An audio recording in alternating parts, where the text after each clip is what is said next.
Got my man Bo Nickal here, national champ here at PSU. Got a lot of great things coming, right? No doubt. A lot of great things coming up for him. A lot of people don't know where they're. No, they don't know where it's meat come is from, coming and it has all these antibiotics in it, and it's fed really crappy food, and so like what it's consuming, you're consuming, and so like that's just something that's always been important to me. Like what I want to know, like what I'm eating and like what it's gonna do to my body. Right. And so just like knowing that like the cows from like big ranches are just pumped full of hormones and antibiotics and like fed like the most cheap like crappy grain that they can get, like it just like I know that like if I'm consuming that, like I'm not getting like the full like what it's supposed to be like naturally, and like you're also consuming like extra stuff that like can really mess up your health. Right. And so like being able to like control and like have like a small like batch of cows where you basically like can take care of them really well and like treat them right, and like if you look at how like the slaughterhouses like treat the cows, it's very, very poor. Like they don't like really treat them well at all, and like I'm not like an animal activist or anything, but I think like they should be treated well, right? Like they're a creation of God, and like you should treat them well, and like I think that like being respectful of their life is important. And I think that's why everybody's starting to really get on that whole this health kick of like know where your food's coming from, know what you're eating, know what you're drinking, because you know I got like my godparents are organic, and then I got people in my life that's vegan. I got people in my life that's, you know, they don't drink regular water, they drink alkaline water. You know, so it's like the seeing like from when we grew up, like it was just like a free flow. Whatever. And now it's like, yo, look at what happened to all these people. You see like people, they're just like come down with like all these terrible diseases, and like Alzheimer's rates are going up, and like Parkinson's and stuff like that, and it has a direct relation to what you're eating. Like it has a direct relation to the things they're eating and drinking. Like people are very uneducated about like what actually is healthy and things like that, and like what they're really eating. Like, you know, you might like go to the store and buy some vegetables or buy like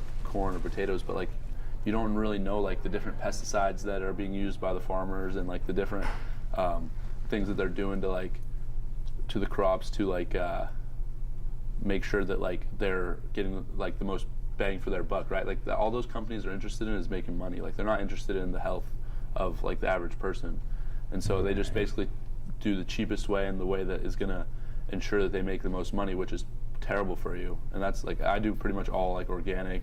I only do like grass-fed beef, and like I don't do like any really like non-organic stuff. The only really like things that I eat often that I don't need to do organic are avocado, because like they get protected because they're like the shell, I guess, it, like protects them from the different pesticides and stuff. But yeah, everything else I do organic. So do you think there's a need for, or why do you choose to stay away from necessarily being a vegan, or you know so what I mean?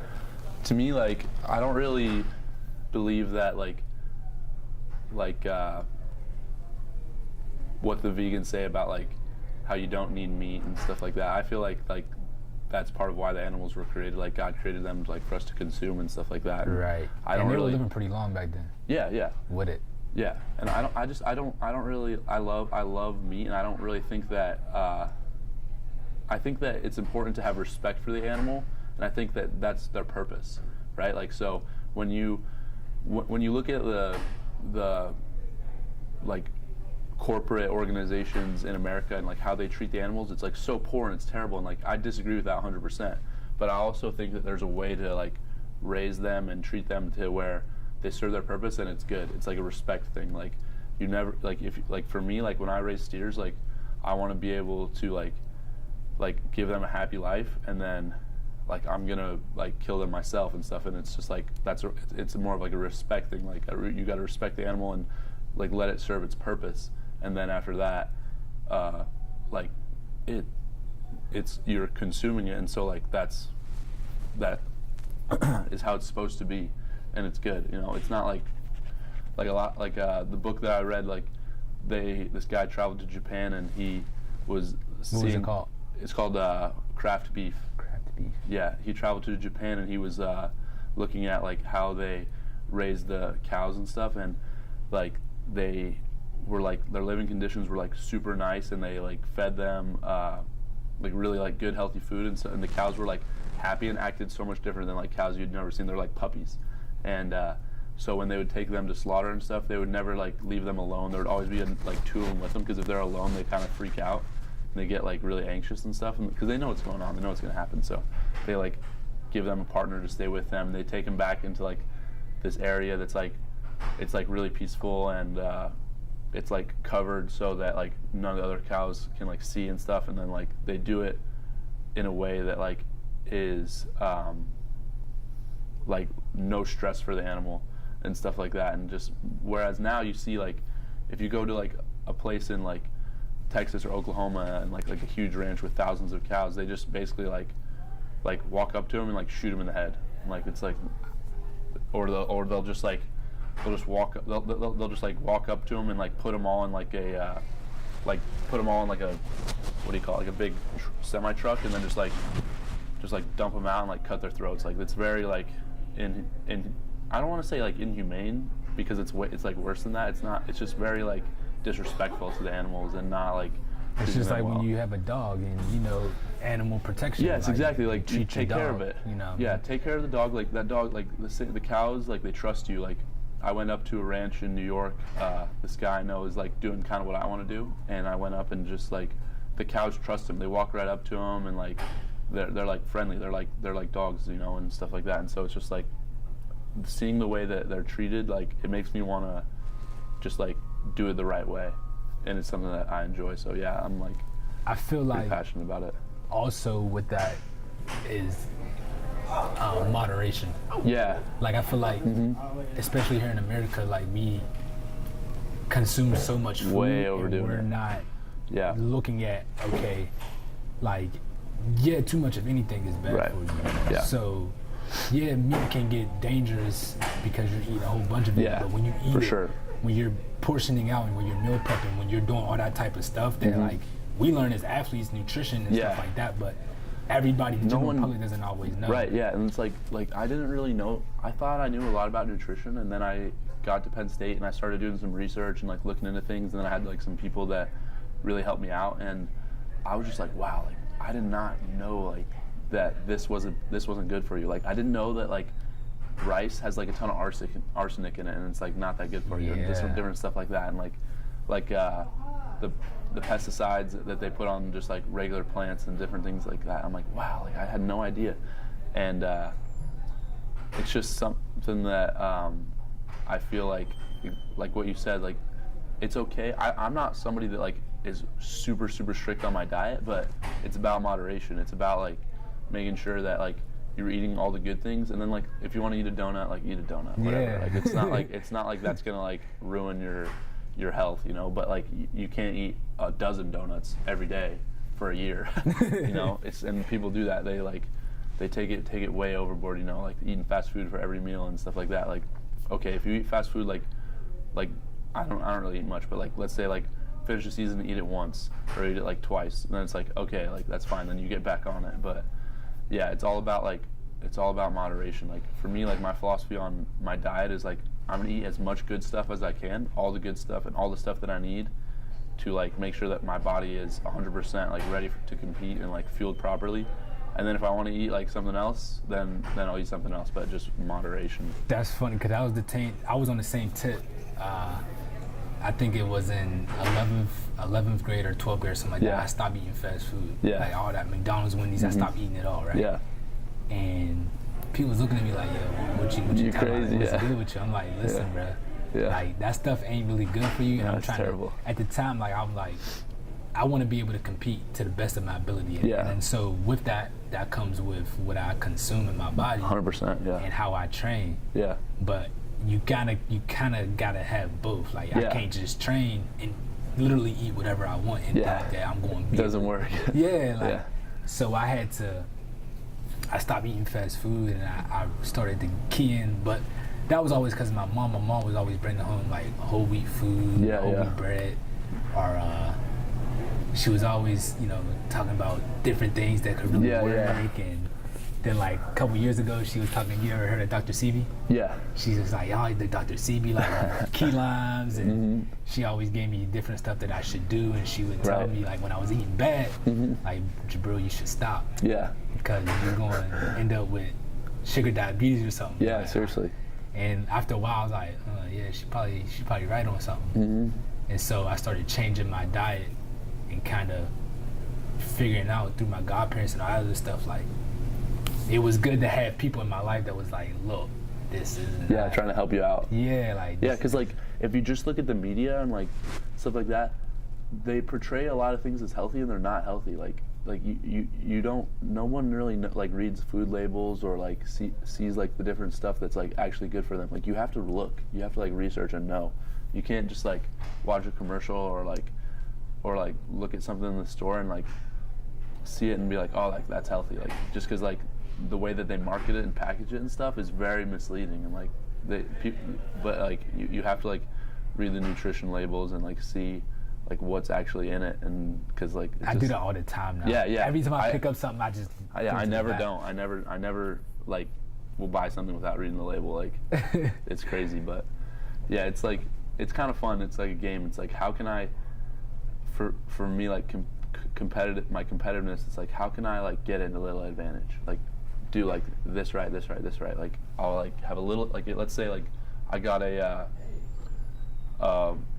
reverse osmosis water filter in my house because the water in State College is actually not. It's like pretty bad quality, and so that's what I heard. There's a lot of lead. Yeah, there's a lot of like bad stuff and like I'm trying to think of what it was, fluoride and different things like that. It's not very good for you, and so yeah, I got a filter and I'm like, all right, there's a little advantage there, and then like started eating like organic, and I started doing cold pressed juices like every day so I can make sure I'm getting like enough vegetables and stuff like that. So that's clutch. Yeah, it is. That's clutch. It's super clutch. I love talking about stuff like this because it's like just finding ways to better yourself and to like, you know, understand just pretty much how to better yourself. You know, how to be, how to feel better. Like I feel like when you eat better, I really believe you eat better, you feel better. 100%. Yeah. Like when I eat bunch of pieces of pizza, I feel it. It's kind of like what you're used to, right? Like the people that are used to feeling bad just think that's normal. But like when you start eating healthy and like get consistent with it and like are disciplined with it for a long time, then you realize like, wow, like I can't believe I lived like that before, right? Like you're like, you didn't ever know like what the possibility was of like how good you could feel and like the different things you could do with like from an athletic standpoint, like strength conditioning and stuff like that. Like you didn't realize like how much better you can get and like how many injuries you can prevent and just stuff like that, like that I've seen. What do you mean by the injury prevention? So like just as far as like injury prevention goes a lot into like diet and sleep, I feel like, because if you're eating healthy and you're getting enough sleep, you're way less likely to get injured. And if you're staying hydrated all the time, like, and if you're not dehydrated, because in wrestling it's huge because like we have to cut weight, and so that makes a big difference. Like people get injured a lot more when they're cutting weight, when they're like at a calorie deficit and dehydrated, just because their brain's not functioning optimally and like their joints are more at risk and different things like that. And so when you are eating healthy and you are getting enough sleep and stuff, you're the way that your brain's working more optimally and like your body is functioning better, so you're just less likely to get injured. And it is something like that I think has a huge impact on our team, because like you see our team and like the amount of injuries that we have, it's way lower than like the typical like NCAA wrestling team. And our trainer's really good, so he makes a big difference too. But I think like because like we get a lot of sleep and we eat right and we're doing like the right things with our diet, like we're just less likely to get injured. It's just another like advantage in that. Do you think that that's gonna, the way that you eat now and stuff like that, is gonna carry over when like in the future when it's all said and done and you step away? You think it's gonna carry over? Yeah. I want to stay consistent with it. I mean, I won't have to be as disciplined. That's interesting. You said the ketogenic diet? Yeah. High fat diet. Okay. That in medicine is used primarily to treat difficult to control epilepsy in children also. Yeah, I think that's how it started. The body to burn fats rather than carbs. Yep. Okay. Yeah, so like everybody naturally burns like a certain ratio of like carbs to fats at rest. So like for me, the first time I got tested, it was like I burned 70% carbs and 30% fats at rest. And you want it to kind of be like almost the exact opposite, like about 60 to 70% fats and 30-40% carbs at rest. And yeah, that's just because like fat is a better fuel source, and if you can like get your body to burn that at rest, then like when you start competing, your body will have like more energy for a longer amount of time. So like it burns up I think it burns up the carbs first. Your body like will start burning carbs first, and then once the carbs are all burnt out, then you're kind of like you like lose a little bit of energy, and like you kind of lose like that like fast twitch pop. But if you can like burn more fats from the beginning, then you'll just be able to have that for a lot longer and just be more consistent for a longer period of time. So like wrestling, we have to go for 7 minutes, and so if you are burnt out by 4 minutes, then it's like, and you can wrestle really well for 4 minutes, but then the last 3 you're screwed. So you got to be able to like go for 7 minutes or longer. And yeah, like that just kind of starts with your diet. Like if you're eating more fats and proteins and cutting out carbs, then you're just going to function better. It's not to say no carbs, but like be wary of where you are intaking carbs. Right. What type of carbs you're getting. I've been big on like trying to, I'm really big on health and healthy eating, healthy living. Yeah. Just because I like being fit, I like being healthy, and so I'm really into getting people to, understand, health and understand, food, understand training. Right. It's hard with people our age too, because like, especially if you're like naturally athletic, because they're just like, I'm gonna be like this forever. Like it doesn't matter. Like I'll just do whatever I want. And, like it's not like that. Nah, man. No.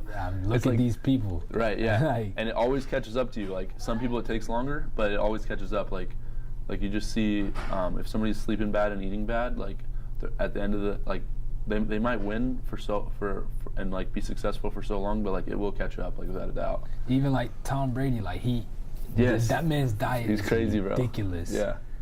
It's wild. Like he only eats certain things. Yeah. But it's why he's able to still perform the way he does. He's like the best quarterback in the league at his age. Like it's like and there's other guys that was in his class that they not performing like he's performing, but he was on it a lot earlier. He knew he was like, oh yeah, like this is the way, this is what you got to do. And I feel like a lot of that isn't being taught, I feel like, in school and stuff like that. Not at all. Like I feel like schools they talk about the basic stuff. Yeah. Like the obviously like the food pyramid and stuff like that. But I don't think they're necessarily doing a good job at really telling kids like the urgency of it and the importance of it, like the real importance of it. Yeah, I mean, like honestly, like unless you're into it or you come to Penn State and take a nutrition class, like you're not gonna have a good like foundational base of like what to eat and what to consume in order to like be healthy. Like it doesn't work. Like if you look at like what school lunches are, and like if you look at just like the amount of nutrition that's taught from K through 12, it's so low. That's funny. Yeah. Cause like school lunches aren't. They're terrible. Like they're not good. It's just like it'll be like fried food and like just in like cooked in vegetable oil and different stuff like that. But how do you think schools could go about changing that? Well, it's just going to be more expensive. They're just going to have to spend more money on it, like to be able to buy like the foods that are better, when if you can serve like grilled chicken and sweet potato and like water and stuff like that, rather than giving like a fried chicken and French fries and stuff like that. Like it just if you make the simple switch like that, like it might be more expensive, but at the end of the day, like I just don't think that they're willing to like sacrifice that cost. Like it's all about money at the end of the day, like and they just aren't willing to like look like it's an investment, right? Like I look at it as an investment. Like I'm investing in my health. Like I have to spend more money at the grocery store, but it's worth it because it's going to make me better. Right. And I don't think that they want to do that. I don't think that like it makes sense in their heads because they don't really value that as much as I do or you do. Like, I don't know. So what got obviously you said, in Texas, you grew up, kind of, with your sisters and all that stuff, raising animals, but when was it, how did you come to the finding of like, when did you realize like, oh wow, like I'm really interested in this nutrition stuff, like I really want to like dig into this stuff? Yeah, so I've always been like the type of person that's like, whatever I can do to like succeed and like just in wrestling, like I'm gonna do it. Like if my coaches say like, all right, you need to do this, and if you're gonna do this, you'll be Olympic champ, I'm like, done, I'll do it, whatever. And one of my coaches, Coach Cunningham, has a really good friend.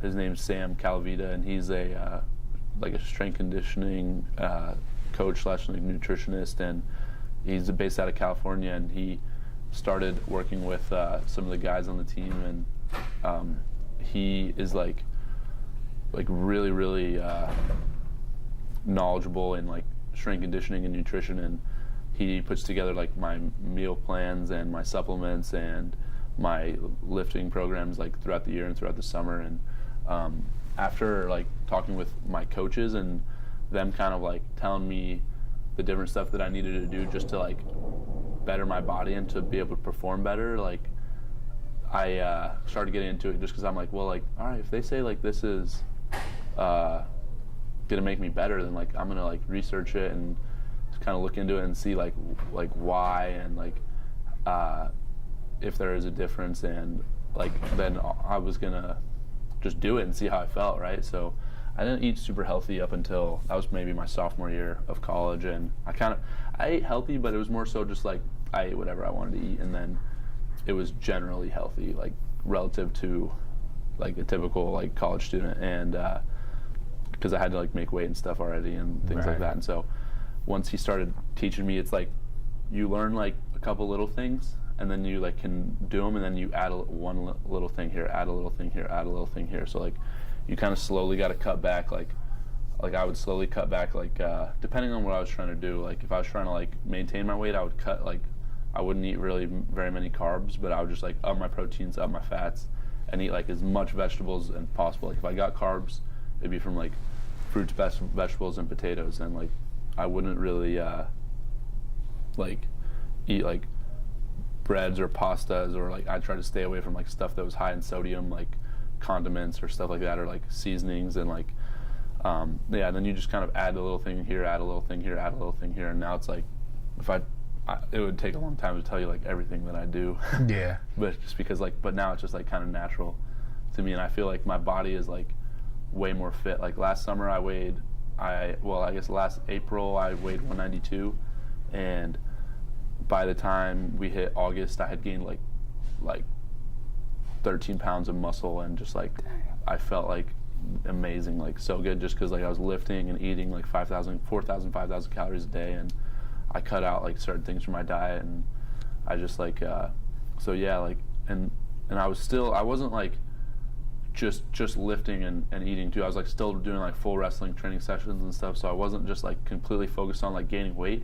It just kind of came on naturally with like my diet and stuff like that. And so I think just like going through that experience and like seeing what it did to my body, and just more so believing in it, like that made me like kind of get to a point where I was like, all right, I'm all in. Like I trust what Coach Cal has to say, and like if he tells me to do something, I'm gonna do it. Like if he tells me I need to be on a certain supplement, I'm gonna do it.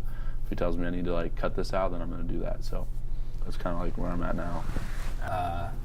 Thanks for joining me on the podcast too, man. I appreciate it, for real. Yeah, no problem. Thanks for having me. It's good to be here. It was good. We went on a whole other trail, but it was dope, man. I feel like this was needed. Yeah, I feel like this was needed. I feel like this was God. So no doubt, bro. Yeah, man. Thanks, Dan. Where can they find you at? You can follow me on Instagram at NoBickle1 and on Twitter at NoBickle. That's all I got. Yeah. All right, y'all.